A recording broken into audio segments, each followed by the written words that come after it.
Today we're going to be talking about your healing tools and how they can be used to fix these damaged or older photographs. Now when it comes to photo restoration work, there's few things as rewarding as that. I live in a flood prone area. We get hurricanes every few years that come through people's houses creating floods, and that damages their photo albums. Think about grandma running into the burning house. She's not running in there to save the Xbox and the PlayStation. She doesn't care about her smartphone. She's running in there to save that old photo family album.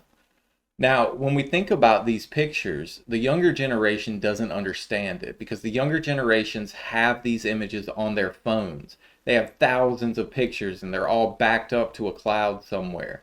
So they're never really going to lose those pictures of their family. But to the older generations, they don't have those backups. These paper copies are their backups. So they mean the world to them. I had a custodian come to me one time. She had lost her father when she was real young. She had one picture of him. It was him and her mother. This picture was very damaged, old. It had turned a little bit of a yellow color and it was in black and white to start with. I restored that photograph for her and added color to it, and she'd never seen a color picture of her father. She broke down into tears in my classroom because of this image. That's the power of an image like this. So we want to look at how we can do this for people. So let's start looking at our layers panel real quick. And in our layers panel, we have 5 different levels here. We're going to elevate what we're doing on each one. So let's zoom in on the first image right here. First, we need to assess the type of damage we have. If we look at the damage in this image, it was clearly folded at some point, right? So we're going to utilize our healing tools to create touches and retouches on this so we can fix things along the way. Your healing tools are under J. There are a bunch of them. We're going to be working with spot healing, the remove, the healing brush, and the patch tool today. These are going to be our main 4. So we're going to start on the spot healing brush. You'll need to have that layer selected and understand that we're working in a destructive manner. So I would always recommend hitting Command J and saving your original just in case. Now I'm going to zoom in and I'm going to look at the areas of damage. We have a lot of damage off in the background, some damage down in the coat, and a lot of damage going through the middle of the face. I'm going to start with the easy stuff to fix. So the easy stuff to fix is the outside. I can utilize this spot healing brush to click, hold, and drag. It'll create this little gray shadow. And when I let go, it's going to guess at what pixel should be in that location. So it should make a pretty good cleanup of this area.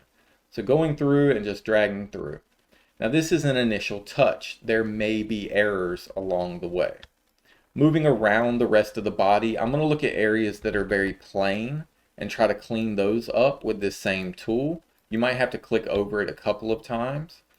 In the skin tone, you want to be very careful as you're grabbing areas that you're not blurring very heavily.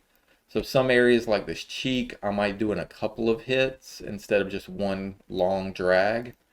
And I'm going to get as best I can. So it's not going to be perfect. I'm going to have to come back in and kind of clean things up. Up here in the hair, it should make a pretty good grab of that. If you start to see a lot of blur, be very careful. Alright, so this leaves me with just my major problem areas and a couple of minor scratches which can be fixed very easy. Just click and drag over those. So when I have my major areas kind of cleaned up as best I can come in and fix these harder areas. Now the harder areas aren't going to be done as easily with this tool. So if I use my spot healing brush on areas like this chin, I start to see some blur happening. I start to see some shadowing. It might work for a time, but you're going to have to come in and retouch because it'll make issues. We also want to be very cognizant of lines of the face. So you see how this chin moves in this direction. If I were to attempt to grab this, it might not keep such a clean line. This time it did. I'm going to back up so I can show you how to fix that if it doesn't. So I'm going to start at the top. And this time I'm going to go back to my healing tools and I'm going to actually ignore these for the moment. I'm going to move down one to my clone stamp tool. S is the shortcut. Now what the clone stamp does is it samples an area. So if I hold Option or Alt and click on this eyeball, when I move my mouse, the eye moves with me. I can paint, and you see wherever I am painting, it's matching it with that crosshair on her eye. So it's kind of drawing out the same pixels. I'm going to zoom in. Attention to detail is good in this. I'm going to get this headband right here. So I'm going to hold Alt or Option and click on that headband. And then I'm going to go to where the headband is damaged, clicking back over top of it, and that should clean that out. I'll do a little bit with the skin as well to try to balance that out. And that'll help clean that up. Moving down, I'll get the eyebrow the same way. I'll come over here and grab a little bit of cleaner eyebrow, and then I will click and drag to clean that up. Now it does take some kind of give and take. You're going to have to click a few times and kind of balance this out. That's just the nature of the game. The smaller your brush is, the smaller the moves you're going to make are. That might make it a little cleaner for you if need be. So grabbing the shadow that's right here and then coming over here and grabbing some of this skin tone right there. Again, I'll do this in small increments and kind of make a little bit of a mess of it. And then I'll come back in and clean it up afterwards. So right there looks a little messy. If I grab my spot healing brush now, I should be able to kind of clean this up a little bit, right? I would lighten that a little bit. It looks like she's got a little bit of a dark eye, but I'm going to move past it. Same's true for down here on the neck. I'm going to grab that clone stamp tool, and I'm going to grab that line of the neck right there, holding Alt or Option. And I'm just going to kind of make sure that that line still happens. Once I do, I can clean up the color of the skin using fresh skin from other locations and kind of clean up those spots. If I need to come back in with my spot healing brush, I'll do that just to kind of smooth things out a little bit. And that makes a pretty good look. Under the chin, we end up with a bunch of little issues. It's kind of hard to grab this area cleanly. Do the best you can. Again, perfection's not required in these things. If you are working for a client, I would say get very micro detail, right? But as an exercise today, we can be a little messy with this without causing too much of a problem. All right. Now in these areas over here on the coat, I'm going to kind of clean up certain things along the way, trying to keep it cleaner if I can. Some of the scratches in the hair, I'm not going to worry about terribly much. I just want to make sure that there's no obvious tears going on. Right here, I can see this white line that's going through it. So I'm going to make sure I get that white line and kind of continue that on. If it comes in at a slightly different angle, you can angle it up here. So if you need to fix the angle that your brushes are coming in, you can. And that gives me a pretty clean look. I'll grab this little area, cleaning it up as well. So photo restoration's all about paying attention to the little details along the way. And you can see we took that image that was very rough, we cleaned it up. Now it may need additional retouches. After I've zoomed out, I see right here on the cheek and on that chin a couple of little areas. But for this exercise, I'm not worried about the little details. So let's move over to the right, please. I will lock that level. I'll go to level 2, and again I'll hit Command J just to make sure that I always keep a copy of my originals. Now this image isn't quite as damaged as far as like the big damage areas, but it has a lot of little micro damage. Some of the real struggles here are going to come into the eye area, the nose, and the mouth. Now the outside areas, you should know how to clean those up, right? Grab your spot healing brush, kind of go through these areas and clean. That's not a terribly difficult one to pull off, and in fact you can do that in bigger chunks and nobody will see the difference. The hair, you're going to use your clone stamp tool to kind of clean up this hair. Sometimes this spot healing brush will work okay for it, but it's not going to be crystal clean, right? So we need to make sure that we're doing things a little differently to make sure that things stay clear. The real struggle here comes down to the eye. So let's go to the eye. Now, sometimes, very rarely, you'll have images that have areas like the actual pupil of this eye that are just damaged, and there's no real easy way to bring these back. So what I would do in this scenario is I would use my eyedropper tool, and I would select the color that's right here. Then I'm going to hit B for brush. I'm going to get a soft round brush right there. And I'm going to shrink it down dramatically.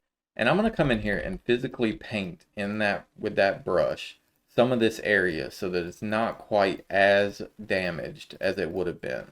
I'm doing this with like individual clicks so that it doesn't look like it's very clearly drawn out.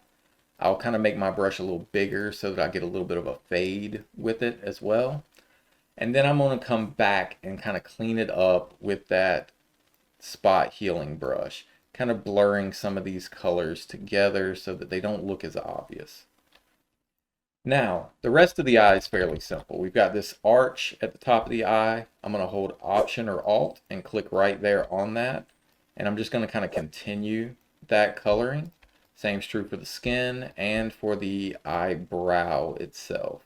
So I'm just going to kind of draw that back in. And you see how easily that can be done to kind of clean up that area. Down below the eye, I've got some similar issues. I'll just kind of continue the lines. So you want to watch your lines and kind of always keep those lines. If those lines get kind of messed up, it becomes a little bit more obvious. So if I zoom out, you might notice that line just underneath the eye is a little off, but it's just little touches along the way. So using those same tools, I want you to go through this image and clean this image up a little bit better. So once you've got it clean, move to the right. I'm going to lock level 2 and I'm going to move down to level 3. Now this image is older and has a lot more damage to it. There are areas of this image that are very clear, but it has these spots all over the place. And that's the main thing I want to focus on today.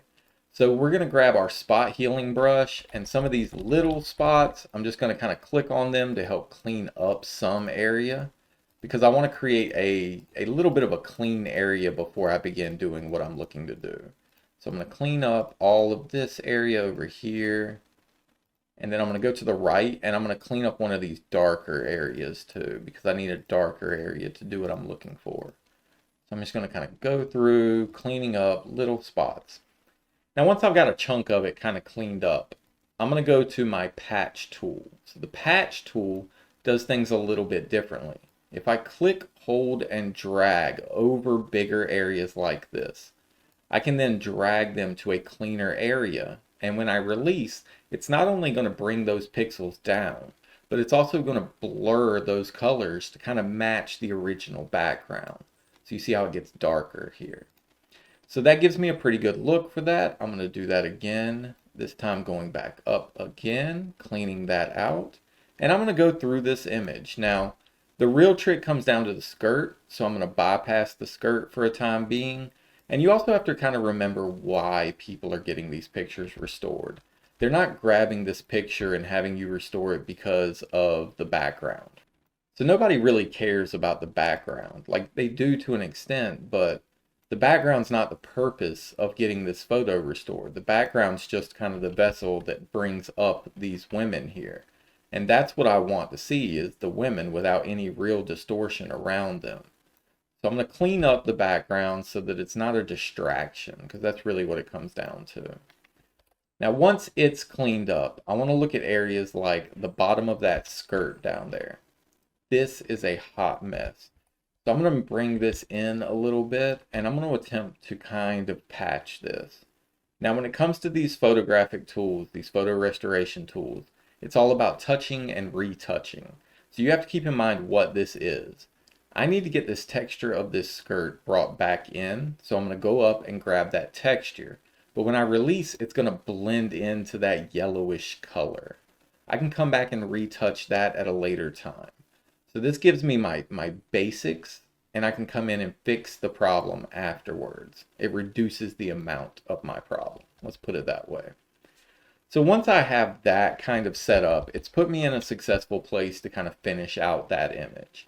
So the patch tool works well on larger areas. So let's move past that one once you've got them cleaned up a little bit.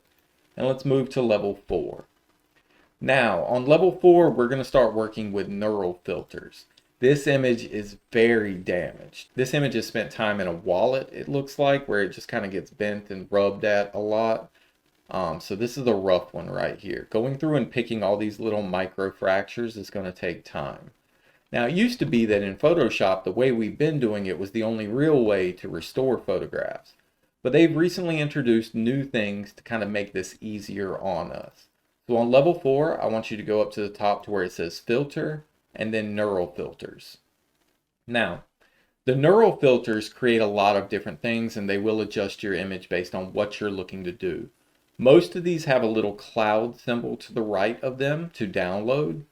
I need you to download the one that says colorize and download the one that says photo restoration. So if you see a little cloud right here, click on photo restoration. If it says download, then download it. Now to the right of these images, these options, there's this little slide bar. I want you to turn on photo restoration and reduce everything down to 0.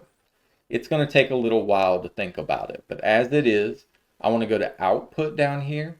And I want to output this to a new layer. I don't want this to go to its current layer because that is destructive. So I'm going to go to new layer right here. Now, once it's done thinking, I want you to go to where it says scratch reduction. And I want you to push your scratch reduction up to about 20. It's going to take a minute to think about this. And when it's done, you're going to have a much cleaner image. It's going to read the scratches in your image and it's going to help to reduce them. Now I say reduce, not remove, because it's not going to get rid of these scratches. It's just going to reduce them so that we can come back in and fix them again. Think about it as a Photoshop touch. Then we go back in and retouch. Now you can see that that's dramatically cleaned up that image. That's a lot easier for us to work with. I might push up my scratch reduction again and see if that helps clean it up any more. And it's done a little bit better job. Now, I want to look for the option that says colorize as well. So this will take this black and white image and help to add color to it. So click on the option that says colorize. Again, it's going to take a moment to think about it, and then it will color your image. That adds a lot of color. Now this isn't the only thing though. So over on the right hand side, I want you to look for the other options for color. We have auto color image selected, so it has automatically colored the image. But we can adjust the colors here. For example, I notice a lot of magentas going on. There's very warm tone. I notice the lips are very red. So I might try to reduce some of that red and bring up a little bit more cyan. I might take some of the saturation down so it's not such a bright color. And I will reduce some of the magenta, bringing up some of the green colors. Once there, I will reduce a little bit of the blue, and I think that looks pretty good. When I'm happy with my colors, I'll hit OK. Now this image can be altered and edited just like anything else. If there are clear issues like right here, I can fix those with my different tools. I can add colors and adjustment layers to it to make it pop a little bit better. Now, moving to the right, this image has a lot of issues. This image has been torn up in certain areas. It's basically falling apart around the eye, and this eye is going to be a fight. That's your challenge for today. I've given you all the tools to fix this image. I've shown you the different tools that we've used, whether it be the spot healing, the healing brush, or the patch tool. Utilize these tools along the way. Use those neural filters to help fix this image. And I want you to clean this image up so that it no longer looks as damaged. If it's not perfect, that's fine, but clean it up to the best of your abilities. So what we've covered today are the healing brushes, the spot healing, the patch tool. We've looked at the clone stamp tool and how we can utilize these tools to help better restore these older photographs into something that looks more natural. So that's your daily dose of design. I hope this has helped you out. If it has, subscribe to the channel. We'll see you in the next one.